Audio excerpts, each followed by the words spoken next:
Sitting here with my fears, all alone with my fears.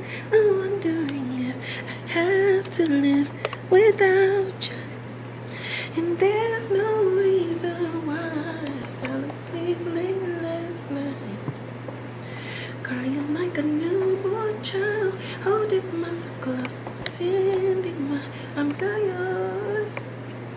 I want no one but you.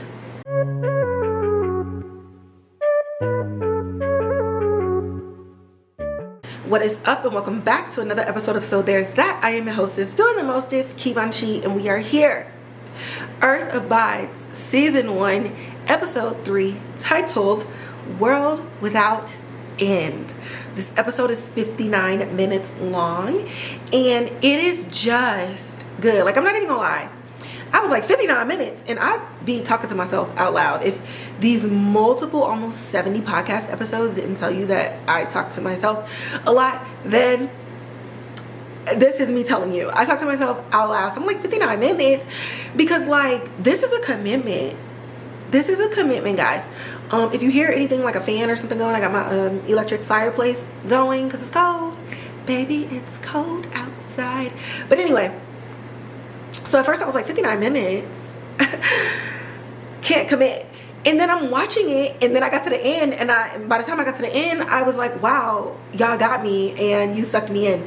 So I am so curious and so interested to read the original book, because the way that each episode builds and the way that they're kind of laying things out and kind of drawing you in, I feel like I'm getting lulled into a cage with a family of lions by the cute little lion cub.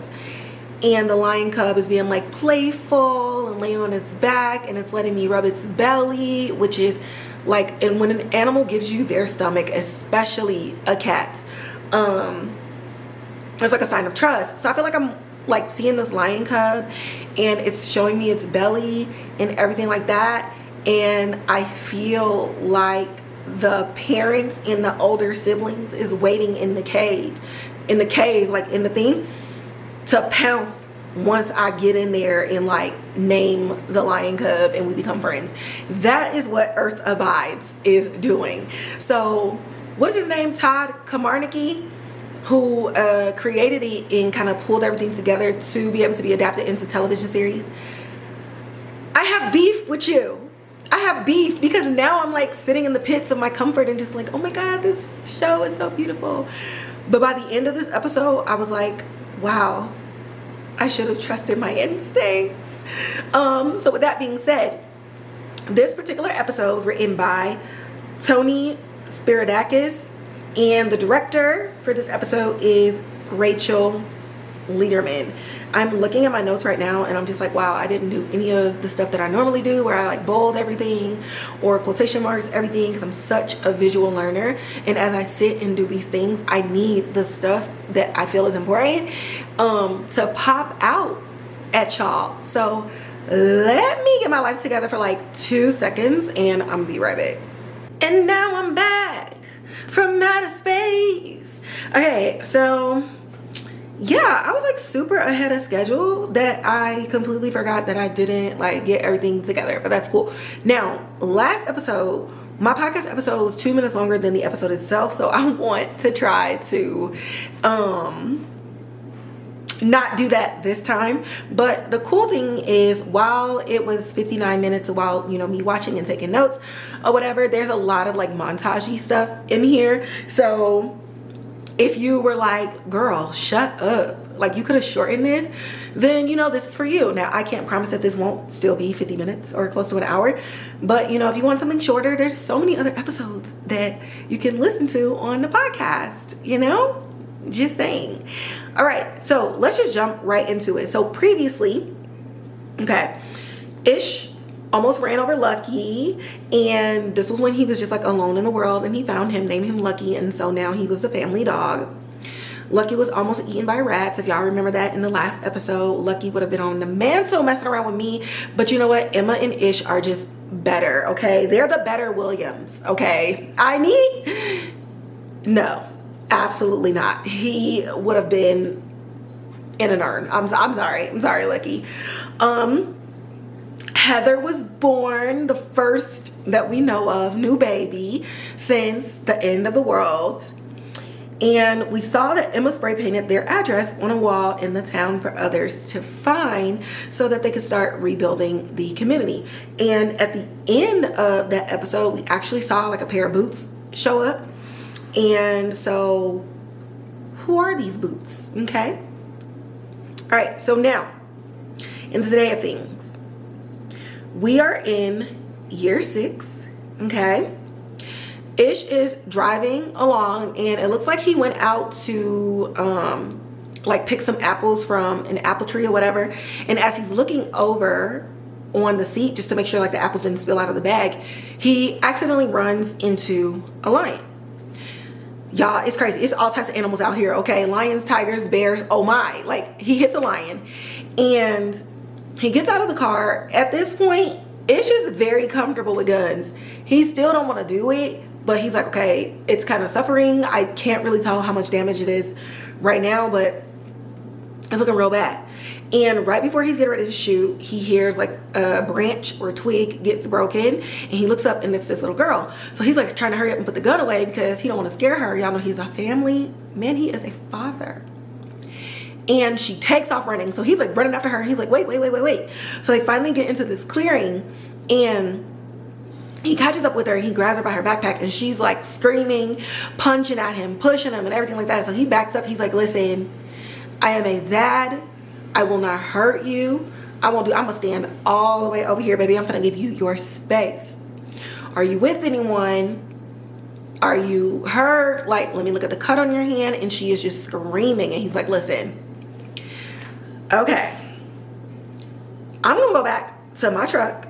Okay, I got some food there. You look hungry. I will wait for a few minutes if you decide that you want to come back. But I'm gonna let you decide, and we gonna keep it pushing. So she ended up walking off. And so he's kind of just frustrated, but like, okay, he heads back to his car because, you know, he's a man of his word. We get back to the car and the lion is gone, y'all. So already I'm like, is this an ambush? What is going on? And so he's kind of looking around like ominously, like, what? Okay. And so like, is the lion dead? Like, I don't know. Did somebody move it, take it as game? Did the lion get up and walk away? Maybe it was not as bad as it looked. But he still gets in his car, and, you know, windows are rolled up. But he's looking around and he's waiting for the girl to come. And she finally comes out of the woods, and he rolls his window down, and he's like, okay, can you catch? So he tosses her an apple, and she's tearing that shit up, okay? This is the best meal she has ever had in her life, okay? She don't really look that old, like barely a teenager. And then, you know, sis, she is a queen. Obviously, she's been out here on her own, and she runs things. She don't say nothing to him. She don't get an opportunity to do nothing. She takes that apple and she gets in the back of his truck, lays down underneath the tarp, and pulls the tarp over her. He's like, okay, like, thanks for letting me know that you were coming. So they get back. Mind you, they get back, right? And we see that Ish Williams was really written and, what do they say? Based on and inspired by Russell Wilson. Because why does Emma have 2 running kids around and a big ass belly with a baby in it? Ish, stay off of her. Like, come on. A woman can only gestate for so long. Like, you're just going back to back to back. But we see that it's year 6. So Heather is obviously 5 years old, and their son Alex is the other one that's running around, and he looks to be about 3, and he's talking about 3, age of 3. And I forgot to add all the other cast members that's in this episode, so I will definitely give them a shout out at the end of the episode with all of the actors, because this episode is the first time we have such a big ensemble cast in here since the first 2 episodes. So I'm gonna do that at the end. But yeah, Ish. Let the uterus breathe, my boy. Let it breathe. Let it rest. But the kids are excited because they're just like, oh my God, like another girl that kind of looks like us. And we see that the boots that showed up at the end of the last episode, and we're now fast forwarded 6 years later, it belonged to a couple, Jorge and Maurine, who saw the sign. So they're all living in this house. It's basically just a community house. And they go outside because everybody's super fascinated just to see this girl and why was she alone and who is she and why isn't she talking? Because Ish has basically given them a breakdown of like what's going on. So Maurine goes out and she comes out with a plate of food and the girl is still like laying down underneath the tarp. And so as she goes to move the tarp, the girl gets up and kicked that food away and yanked Maurine by her arm quick, fast, and in a hurry. And we see that they both have these scars on them. It kind of looks like cigar or cigarette burns and stuff like that. And so Maurine's looking at her arm, she's looking at Maurine, and then Maurine kind of like takes her hand back and she shows her the scars and stuff on her chest. And so in this moment you see the girl kind of establishing something with Maurine, because everybody else, there was a distance. She wasn't really distant to the kids. She was kind of just looking at them like they were like ants, but she wasn't mean or anything to the kids, but she'd been throwing hands at these adults. And this shakes and rattles Maurine because it's now bringing up some issues that she herself has experienced when she was younger. And Jorge is having this conversation with her and he's just like, you know, maybe this is a blessing that she's come and you two can lean on each other to heal in this space. Like, we are granted this opportunity to start over new. We met some great, amazing people in Ish and Emma. We built a life here. And so maybe you can allow yourself to be open to what that could look like if this girl stays. Like, there's a connection. Emma is, you know, a little bit concerned because she's just like, okay, well, Ish, you need to go out tomorrow back where she was because maybe she has people and she just got lost. And what I love about this scene, and maybe it was just the delivery of Jessica Francis Dukes, shout out to her. She is so active in the threads on Twitter, interacting with so many different fans and publications of the show. So shout out to you, Jessica, for being just so kind and so engaged in the show. So the way she said it, it was just like, she runs this house. It was just like, okay, but you need to go back out there and find her people. And Ish didn't, there was no protest, there was no nothing. So you could just tell that the way that they move, they are co-leaders in this relationship. They're co-leaders in this friendship, and they're co-leaders in this community that they're trying to build. So the next day, Ish and Jorge go out back into the woods, and they're going like deeper to see like in the direction that she came from. And they find a grave out there, shallow grave. And during this time, it is the next day, and there's such a back and forth and an overlay of the discovery of who this girl is, because you have Maurine going through like her bag, her backpack, just trying to find any forms of identification. And so as Jorge and Ish are talking, like something really bad and really fucked up happened here, they're saying that voiced over the shot of Maurine opening up this diary and seeing an image of a body with a noose around its neck. And she finds a letter that was written by Evie's mother, and that's how we find out that the girl's name is Evie. So I don't know what Emma was doing or where she was at. I think she was just tending with the baby. So by the time Maurine came back downstairs in the kitchen and Jorge and Ish were back, you know, Ish is like, you need to hear this. And one of the things in the letter, it says the mom was talking about the abuse at the hands of Evie's father. And how she herself was dying. So she gave herself an out, and she says in the letters, one of the last lines is, she has been told no so much, and I really hope that whoever finds this can be her yes. Please say yes to Evie. And so, you know, they're a community. They're loving. Ish and Emma are parents. And so now they are taking Evie in, and it's no problem to treat Evie like their own. So I got a bit ahead of myself. So Emma, yes, she was tending to the baby, Alex. So after they read the letter from Evie, or Evie's mom, Emma's water breaks and baby Joey is born. And oh my God, what I love about Ish as a father and as a leader in the home. The baby is born. He is a pro at delivering babies, and he's excited.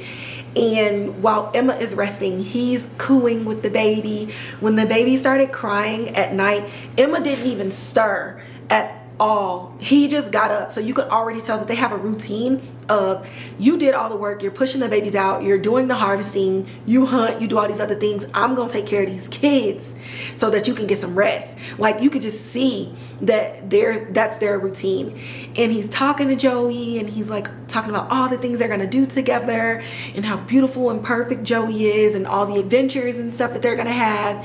And you just see this loving person, and you get to see what's been happening and how their relationship has grown over the 6-year time gap.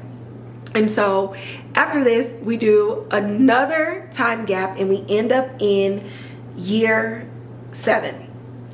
So we're in year 7, and we kind of open it up with, you know, things being as normal as possible. Again, we are getting drawn into like new earth, okay? And everything is great, and everything is kosher, and everybody gets along, and we're all just one happy family.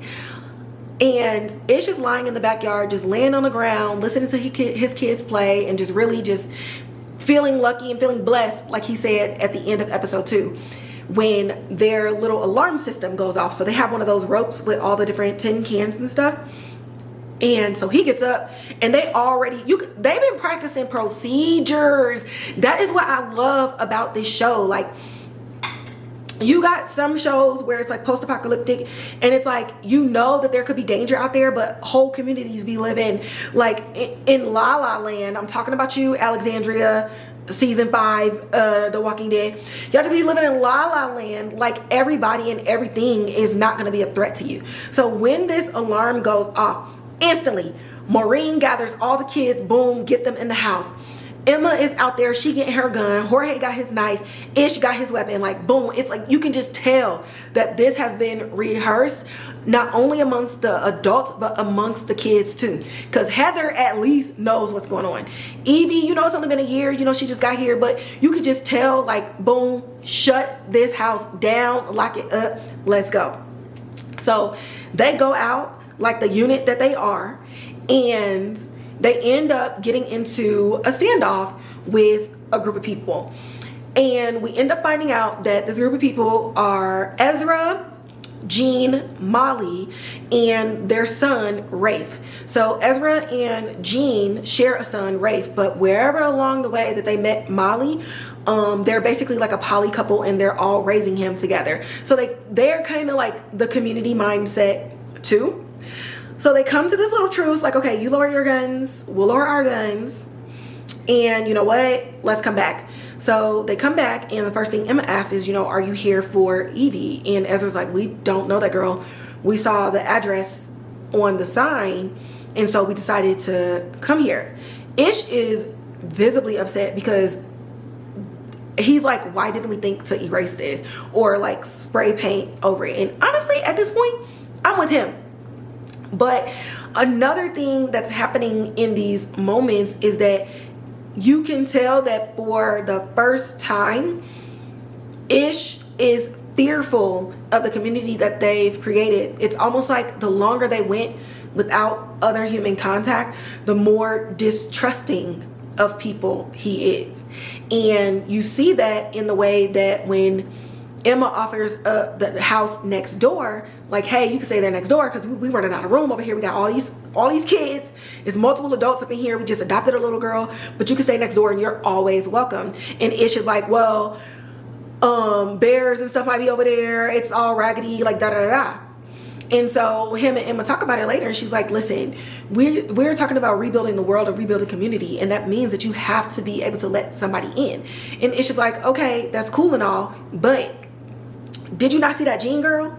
She clearly is coming down from some type of addiction. So how will that impact our family? How will that impact our kids if she relapses or if she's going through something? Like, we don't know these people. And she's like, okay, well, I love you for that, and thank you for being protective and noticing those things. So here's what we're gonna do to meet in the middle. We're gonna give them an opportunity, and the opportunity is gonna be either to be good people, or the opportunity is gonna show itself that they're not good people, and we know how to move when they're not good. But let's not treat them as hostiles first, because then that's gonna create a hostile environment. So Ish is a little grumpy. He's a little grumpy pants, but he listens to Emma. He trusts Emma.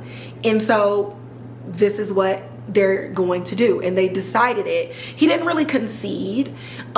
He saw the logic in what she was saying, and she acknowledged the logic in what he was saying as well. So boom, the next day, they're all out. He's like, okay, boom, we finna go on a run into the town. We need to get some more supplies. You know, we're gonna do the buddy system. Everybody's gonna be paired up. Nobody's going off by themselves. And we're gonna be in and out 20 minutes tops. Like, that's it. So Molly's a doctor, and Jean actually is, or was, because the world is over, a famous singer. And Ezra was the club promoter, and he helped like manage her and stuff like that. And so she asked Molly, she asked Ish, like, can I go stop at the hospital along the way, see if we can get some more supplies? And he was like, no, I already looked it up. And she was like, okay, but he was like, ain't no buts. We in and we out, you're not going. And she's a little frustrated because she had a conversation with Ezra and Jean the night before, and they talked about trying to figure out like who's leading this thing. And Molly brought up that it's kind of a toss-up whether it's Emma or whether it's Ish, but what they don't know is that they are a unit. You're not gonna go against one and not automatically go against the other. So they get out there and they're paired up. Ezra decides to go with Ish, and Ish is so annoyed, but the pairing actually turned out to be interesting because they end up getting on a topic of conversation where they find that they both have an interest in something, and Ish is kind of like surprised, but then he tries to like play it off like he still don't trust Ezra, and Ezra's just like, bro, like relax. But it's that nugget that reaches Ish in the place where he is still not trusting them, but he's trusting his wife's judgment.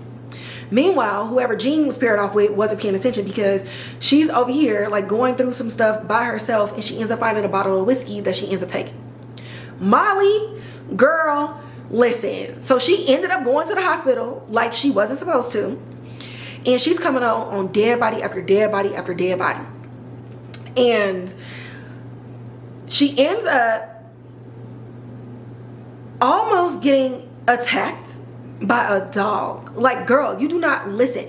My man said, don't get eaten out here. And here you go, by yourself, no wingman, about to be some dog's brunch. Like, are you kidding me? But anyways, she's resourceful. Like, they didn't survive this long without being resourceful. And so they're all reconvening, and they looking for her, and she nowhere to be found. And she finally comes out, and she got this big sheet full of medications. So Ish is like trying to chastise her or whatever, and she was like, haven't you ever broke the rules for like the greater good? And he kind of looks at her like, okay, touche, like what did you get? And she got enough medical supplies, at least for their group, for like at least 2 to 4 years. So apparently, because she worked in a medical supply, there was always like a backup medical supply thing, in case, you know, hospitals got broken into by like addicts and stuff like that. So there's always like a backup supply that only the staff members know about. Well, she wasn't the only person to come back with a gift. Ezra ended up finding an acoustic guitar for Jean, and he gifted it to her, and it was really sweet. So then we go back home, and everybody's around the campfire eating Evie, and she ain't talking to nobody, okay?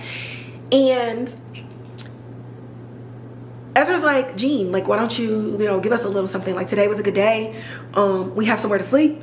Let's celebrate a little bit. And Jean looks haunted by something. Like, she do look like she coming down from something, but what I see the most is just sadness in her eyes and depression.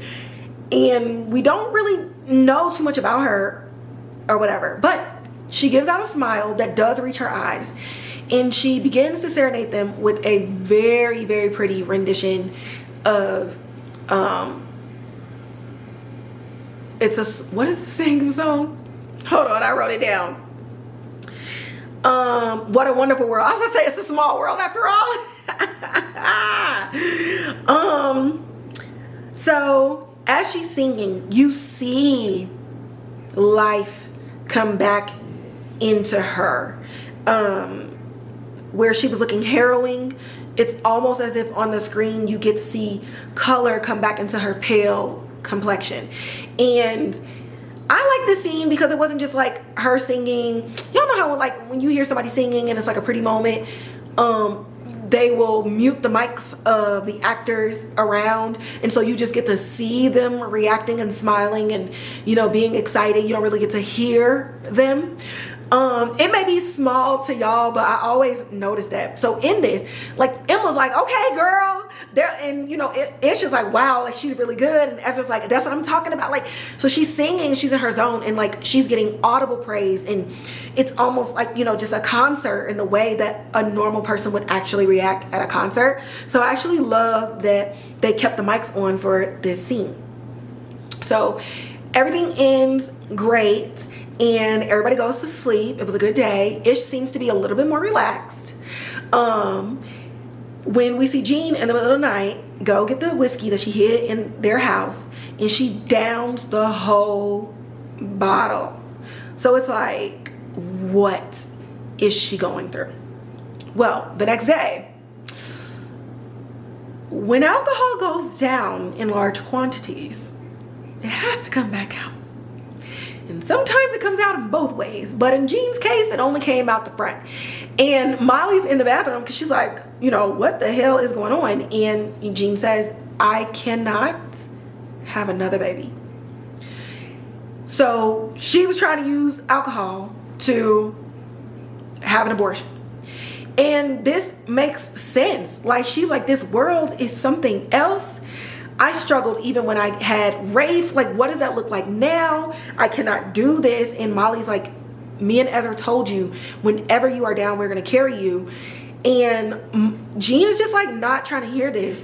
And honestly, in this moment, I felt like as a doctor, she should have tapped into being a doctor and not just being like their other spouse, because your words mean nothing, because it sounds like she is depressed. And a depressed person getting pregnant and vocalizing that they don't know if they can handle another pregnancy or even another baby.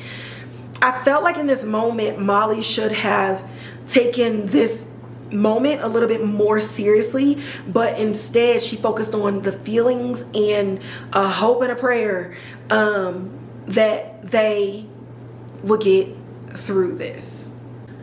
Well, apparently prayer works, because we get another montage, and Jean's baby is born. We are in year 8. So Jean's baby is here. She kept the baby, and we're seeing like the water is a little bit clearer. We're seeing baby deer running around, and they're kind of like juxtaposing it with all the little babies at the Williams house, the Williams community house. And Jean looks really healthy. There's a little bit more weight on her. She has color back into her skin and everything like that. So it seems like everything is working out for the best for all of them. Jorge has a moment of feeling just peace and sentimental, and he's having a conversation with Maurine, and in this moment it's very intimate and it's a very vulnerable space, and they kind of basically bring up like adoption in a way, as far as like fully pulling Evie in for them, right now Evie's kind of like the kid of like the house, but Jorge is just super grateful that Ish and Emma were the two people that they came upon first when everything ended. So then we move forward to year 14, and the babies are not babies anymore.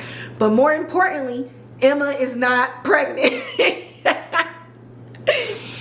So we're at Heather's 13th birthday. Evie is 20 years old, but she still doesn't speak, but she maneuvers like, you know, this is her family, these are her parents, her aunts, everybody's auntie, uncle, mommy, and daddy. Like, it just is what it is. And it seems like at this juncture, Molly, Jean, and all of them, they're still here. So it was a good decision that Ish trusted Emma's gut and decided to give Molly, Jean, and Ezra a chance, because this is your family now. And so we see Ish is in the library with Joey. Joey is 8 years old, guys. Like, oh my god, like the kids. I was not prepared for this episode to age these kids at all. Like, I was not prepared at all, and it just took my heart, because it's just like, wow, they are really surviving and just living well. And it's so cute because Ish has been teaching his kids to read. Y'all know he's a geologist. His mom taught him to read. Emma's mom taught her to read. And he's still giving his kids homework, y'all. Like, he was like, I don't care that it's the end of the world. I don't care what other people's parents do. I will let you know that you will learn how to read. You will know how to read the stars. You will know how to read like the different literature. You'll know what it means. You'll know how to read a map. Like, you will understand the sky. And sure enough, it starts to rain, and Joey says that's the 17th rain that we've had, and this one feels different. And so Ish is a little bit proud, because he's like, yeah, like I didn't know you was keeping track of it, because Ish is definitely keeping track of it. And he agrees with Joey that this one does feel ominous, like the earth is doing something different. And in all of these years, you know, they probably haven't had like a hurricane or anything like that. And so the thing that he might be feeling is just there might be a natural disaster coming, and they need to prepare, because this rain just feels more torrential. It feels just more dangerous. So they are shutting down the house. They're getting everybody inside because it's coming down like pellets, y'all. And so they get all the kids when Heather says, you know, where's Lucky? And she's like, I haven't seen him. So they're calling around for Lucky. And then Ish is like, okay, I need to go back outside and see where Lucky is. Now, I always tell everybody, stop skipping previously ons, because previously ons will tell you what is to come. It's a foreshadowing. And as Ish is outside screaming and hollering for Lucky, he sees him laying in a dirt patch, and he is no longer alive. And he's screaming and wailing. So Emma runs out to her man, and they're both just crying, but you know, she's comforting him. And Ish says, you were my first friend. I'm about to cry right now, because I remember, oh my god. So one of my dogs, Doug, I remember when I got him, or he chose me, because I wanted another dog, but he came and sat on my lap while all the other dogs played. He didn't move. And I remember getting him during a very rough time, and I mean, like, I was so depressed. And he was like all I had, hearing me cry, hearing me be in good moods. I mean, just going up and down, still having to like work and stuff through COVID. The whole world is shut down, but you know, I'm still having to go to work. and deal with so many other things in my personal life while trying to be like perfect at my professional life. And just having an animal that's so intuitive, like Doug is so he thinks and he makes choices. He doesn't blindly follow me. Like, he's very attached to me, probably because of all of my grief. But he thinks. Like, I argue with this dog and he argues back. He's very protective of me. If I'm sick and I cough, he will sleep and like lay his face on my back. Every night, in the middle of the night, wherever he is or wherever I am, he will find me and he will put his nose on me to check on me, and then he'll go back and go to bed. So when Ish said you were my first friend, and we know where Ish's state of mind was when he found Lucky, I ain't gonna even hold y'all. It took me down. It took me down. It took me down. Damn you. Who wrote this again? What's the name? Tony Spiridakis. I know that's not how it was written in the book. So damn you. Cause, ooh, you got me. So we move on.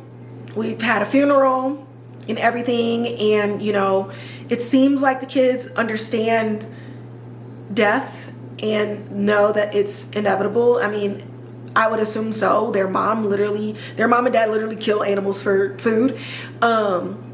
But this is the first loss that the children have had. And so all of the adults help all of the children kind of get through this. This was the family dog. And so we've moved on, and it seems that Ish is, you know, doing a little better. Evie is in the backyard in her own world doing something. And Joey's in the backyard playing and stuff too.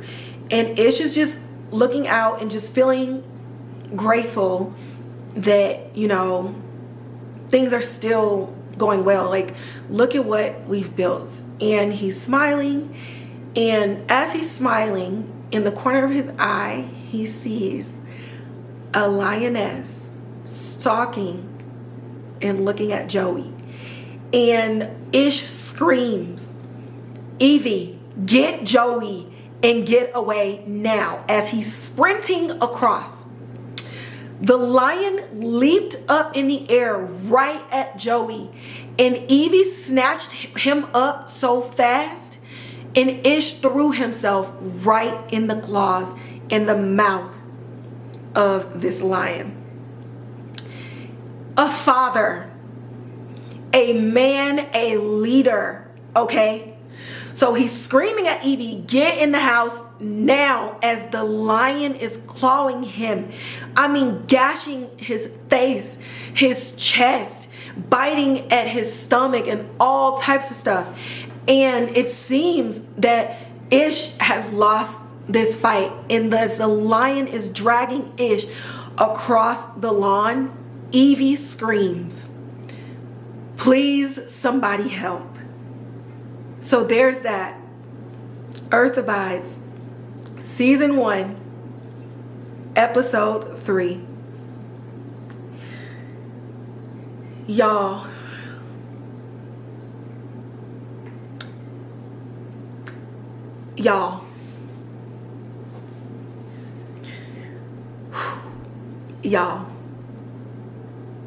let me just tell y'all the names of all of the characters that were added in this episode before I get into it.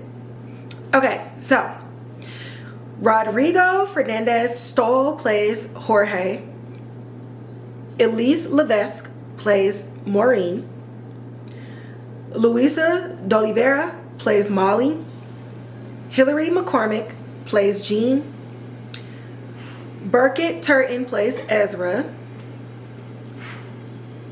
Milania Kerr plays 12-year-old Evie, so young Evie. Eamon McBride plays young Rafe, he was 7. Leah Bell McDonald plays young Heather, who's 5. Kawi Hollywood, fantastic name, little baby with his little chubby cheeks, he plays young Alex, who's 3.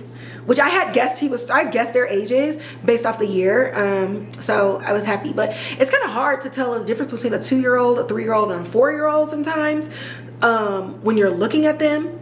But his speech was really good, so I just assumed he was 3. Then we have the grown-up kids, Amora Taylor, who plays 13-year-old Heather, Jenna Berman, who plays 20-year-old Evie, Denzel Onaba, who plays 11-year-old Alex, Luke Alfred Bateman, who plays 14-year-old Rafe, and Samson Peak Ondego, who plays 8-year-old Joey. So going back to this, right, I need to get my V-Array that I'm sipping. I was so emotional, my hat started slipping off my head. First thing in my head when I got to the end of this episode was the beginning of the episode, when that lion was not at the truck when he came back. Now, crows are known to keep a grudge for like 30 years, okay? And they teach their crow babies to keep a grudge. Therefore, their entire generational lines is full of pettiness. Now, I can't say this for certain. If lions are the same way, if the Lion King taught me anything, the answer is yes. I feel like the lioness that attacked Ish is the same one that he ran over. I'm putting it out there. I'm drinking to it. I'm putting it out there. It's the same one. Because for 14 years, they've been living here. And now you come. Now, I'm not saying that they didn't go find, make no other lion babies and stuff like that. Like, the animals are literally out there just chilling. And with the more people growing, and if the food source on the outside of the perimeter of the home is going scarce, the lions got to eat. Like, they gon' eat whatever. But something to, like, the beginning shot of the lion not being there anymore, and then a lioness coming to attack them, I'm sorry. It's the same one. Which brings me back to when I said that you're getting lured in to a cave by a little cub before it gets pounced. We've been living stress-free. We've been getting beautiful stories, the way that it's been laid out and the way that you go on this journey of like hope and a journey of community and a journey of vulnerability. It makes you as a viewer feel like, wow, this is the first time I've seen like a post-apocalyptic show where humans aren't at their worst nature. And so I'm watching it and I'm just like, maybe the best of who we are can come out in these times. Why must we be territorial? Why must it be my place and my people versus your place and your people, and there can only be one, or we have to conquer the other? That's the problem now in the world. So you're watching it and you're just like, okay, if this happened, maybe we can be the best of ourselves, right? And as you're just wondering, like, okay, the humans are existing with the animals. Like, they named a buffalo in the town. They don't bother the buffalo don't bother it. So it's kind of like, okay, you're getting back to those old days where, humans, it was just coexisting with the animals and they didn't kill more than they needed to survive. And so it just was what it was. The animals left you alone. You left the animals alone. The kids play with the animals, vice versa. And then Ish is getting mauled by a lion. Like, when I tell you, I was like, because how dare you, writers, lure us in a trap? We got these beautiful babies, we got all these things, and it took this situation for Evie to speak. Y'all, Ish is her daddy. Like, I know who the dad is in the house. It's Ish. Because that level of, she's been mute. So once her abuse started, she had never spoken. And they met her at 12. Her abuse started even before the end of the world. She had been mute. And now she screamed. That is her father. Ish is a father. And I'm going to keep on saying it. Ish, this character. I haven't seen a character this ride or die for their family since Rick, the Red Hatchet Grimes, okay? Rick I'm about to bite your neck off to save my boo and my son.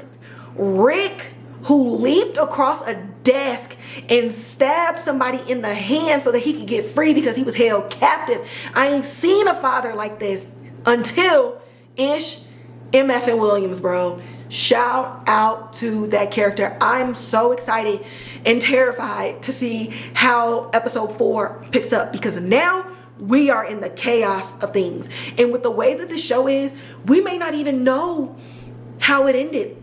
They might open this up like they did this episode 6 years after the fact. When we saw 2 boots show up, we might open the episode like in year 20. Is Ish alive?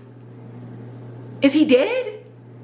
That's what this show does. Like, it hasn't been, only between episodes 1 and 2 has it been a flow from the previous episode to the next. This episode, we got a lot of year jumps, and so I'm very scared and nervous that episode 4 is just gonna leave us in like utter disbelief at the end of episode 3, and we're just gonna be clutching our pearls. And I am afraid that we're gonna open episode 4 and it's just not gonna be here, and I'm gonna cry. And yeah, I haven't watched it yet. I'm scared. I'm so scared. I have not been this stressed of watching another episode, because I'm like my heart is invested. And I said that this episode wasn't going to be longer than the one on TV, but oh my God, here we are. And I'm just like, what the hell? And I skipped a lot of stuff. It's okay. If y'all love me, you're here. You're watching it. Put it on. Clean your house. I don't know. But yeah, this is not even a show where I can even give like too many predictions. That's my prediction. I predict that this is the same line, and I predict that that the unpredictable might happen in the next episode. I don't know. But I am glad that if Ish is not with us, I'm glad that they've built a community big enough to help Emma get through the second biggest heartbreak of her life since the pandemic took her 2 eldest daughters. So with that, I'm gonna wrap up this episode, y'all. That's crazy. That's crazy. Hold on. That's crazy. But as always, y'all, like, share, subscribe, hit that notification bell, leave comments in the comment box below. Again, if you know people in your life that don't want to watch the YouTube part, but they like listening to podcasts, go ahead, send them the link to my Spotify and or my Apple Podcast. You can also find me on Instagram at So There's That Podcast, where not only do I cover these shows, but I cover other TV shows that's coming out, other films that's coming out, and award season is among us. So starting to push out a lot of content surrounding the awards. I promise you, you need to follow me on Instagram. You do not want to miss some of the things that I have in store coming up.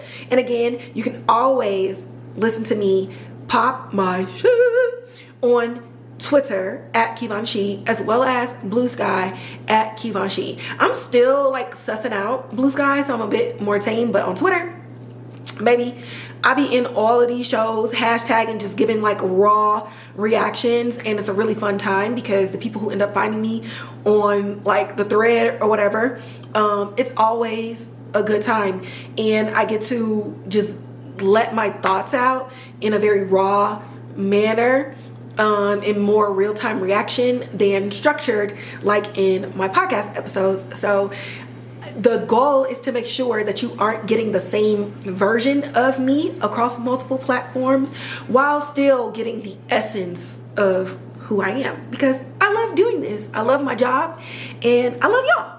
So with that, I'm gonna catch y'all in the next episode. And I swear to God, if you listen to this before watching episode 3, turn me off and go watch this damn show. Okay, bye.